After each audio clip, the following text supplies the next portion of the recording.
The problems plaguing the VA aren't just occasional news stories.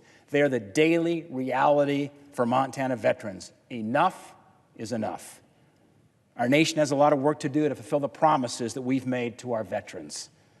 The Mission Act is an important step forward, and I'm proud to have helped get this bill across the finish line and on to President Trump's desk.